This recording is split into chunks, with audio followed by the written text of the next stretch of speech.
You ever get that feeling like you're holding on too tight to something that's already gone? We've all been there. And I'm not talking about the last slice of pizza, although I feel that too. Definitely relatable. No, this is about something bigger.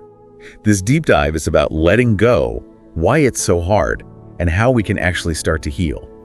And to kick things off, we're diving straight in with a powerful image. Picture this, a soldier's letter dated 1782, left on a beach called the Forgotten Coast. Okay, so we're not talking about cleaning out your closet here. Not unless those clothes hold some serious emotional baggage. Huh, true. But this chapter we're looking at, it really gets into why goodbyes can be so tough. Absolutely. One of the things that struck me was this idea that it's not just the person we're letting go of, it's a whole lot more than that. It's the routines you built, the dreams you shared. Right, like you're grieving a whole life that could have been. Exactly. The chapter even calls them the ghosts of what could have been. Sunday mornings, those late night texts, all those little pieces that add up to this huge sense of loss. You know, that part really got to me. I remember when. And that's exactly what makes letting go such a struggle. Think about a time you experienced that feeling of what if. That's what this chapter breaks down so well. And the chapter doesn't sugarcoat things either. It acknowledges that the pain is real, but then it gets into the more helpful stuff, some tools, I guess you could call them, for dealing with all that emotional baggage. What I found really interesting was how it focuses on those three main exercises: journaling, visualization, and gratitude. What are your thoughts on those? Let's break them down a bit. Okay, journaling. I'll admit, sometimes it does feel like I'm just complaining into a diary. But this chapter made an interesting point. It's not just venting. It's about spotting patterns in your pain. Like becoming your own emotional detective. Right. Noticing how your feelings change over time. Exactly. The exercise actually emphasizes noticing those little shifts in your writing. That actually makes a lot of sense. Yeah. Now, visualization, that one. I'll be honest, it sometimes feels a little too out there for me. I get it. But what's cool is how the chapter links it to literally rewiring your brain. It's not about pretending the past didn't happen, but about creating a new vision for yourself. So instead of getting lost in old memories, you're choosing where to focus your energy. Exactly. And the imagery it uses is powerful stuff. Imagine this future you, free from the pain, and really focus on the kind of life you want to create. Reclaiming that control. Exactly. Okay, now for the big one, gratitude. I don't know about you, but when I'm down, gratitude is the last thing on my mind. It's like, seriously, no. It's totally understandable. But the chapter makes a good point. It's not about pretending you're not hurting, but about remembering the good that still exists. Finding those little sparks of joy, even when things are tough. They use that example of enjoying a good cup of coffee. It seems like such a small thing. Right, but in that moment, it's a reminder that you can still find joy. Even when you're hurting. Okay, so we've talked about why letting go is so hard and some ways to cope. But there's one thing in this chapter that really jumped out at me, something completely different. You're talking about that letter writing exercise. Yes. Not just any letter, a love letter to yourself. It's powerful stuff. Instead of focusing on the person you've lost, you're giving that compassion to yourself. And the way they set it up is so smart. The prompt starts with, "Dear your name, I know you're hurting right now."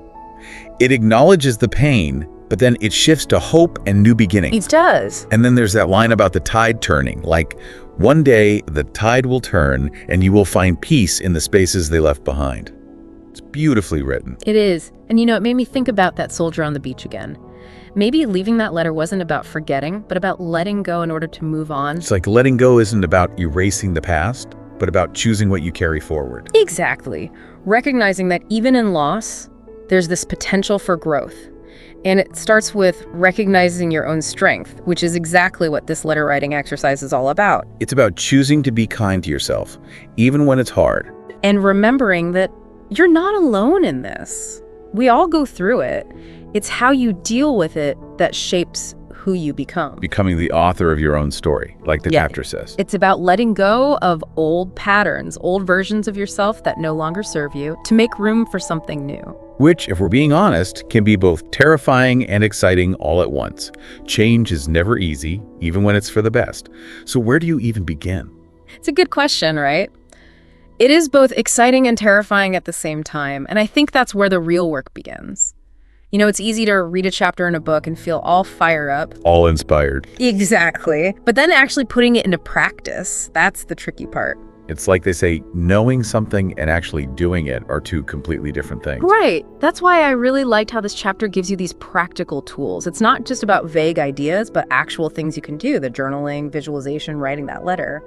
But it's still up to us to take those tools and use them. We have to be active in our own healing, right? Absolutely. We can't always control what happens to us, but we can control how we respond. And that's a powerful thing to remember. It reminds me of that soldier again, leaving that letter on the beach. He couldn't change the past, but he could choose to let go and move forward. Exactly. Yeah. And by doing that, he opened himself up to a future he probably couldn't have even imagined. It's pretty amazing when you think about it. Sometimes the bravest, most loving thing you can do for yourself is to let go and just embrace the unknown. To trust that you've got the strength to handle whatever comes next, even if you can't see the whole path ahead.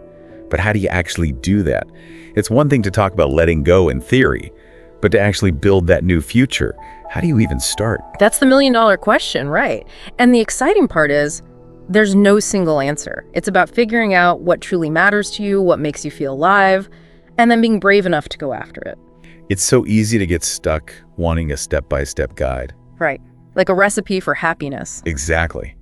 But life's not like that. It's messier, way more unpredictable. And sometimes the most courageous thing you can do is just let go of the need to control everything. Trust that the path will reveal itself as you go. You know, it's kind of wild, right? We started this whole thing with a soldier's letter from, like the 1700s. Crazy how something from so long ago can still feel so relevant today. It really makes you think about how some things never change. It's comforting in a way, right? To know we're not alone in these struggles, even centuries later. That pain of letting go, it's universal. Absolutely. It's like no matter what changes in the world, that human need to connect, to love, to grieve. Yeah. It's always there. And I think that's what makes this chapter so powerful. It doesn't pretend to have all the answers, but it gets it, you know? It gets how messy and confusing healing can be.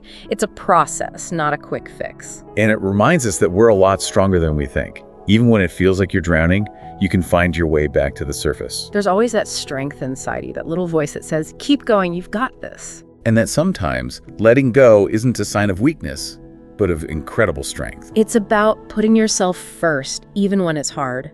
Choosing your own well-being. Which brings us back to that line from the chapter, the author of your own future. Such a powerful thought, isn't it? But it also kind of makes you stop and think.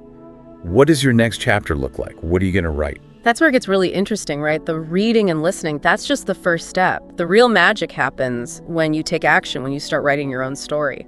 It's about taking those little steps, even if they feel scary, toward the life you want to live. Every journey starts with a single step. And sometimes the smallest actions can lead to the biggest changes. So as we wrap up this deep dive on letting go, we have a question for you. What's one small act of letting go that you can do today? What can you release? What can you choose to move on from? What step, even a tiny one, can you take towards creating a brighter future for yourself? It doesn't need to be some grand gesture. Start small. Trust yourself. And remember, you are not alone on this journey. We've all been there. You've got this.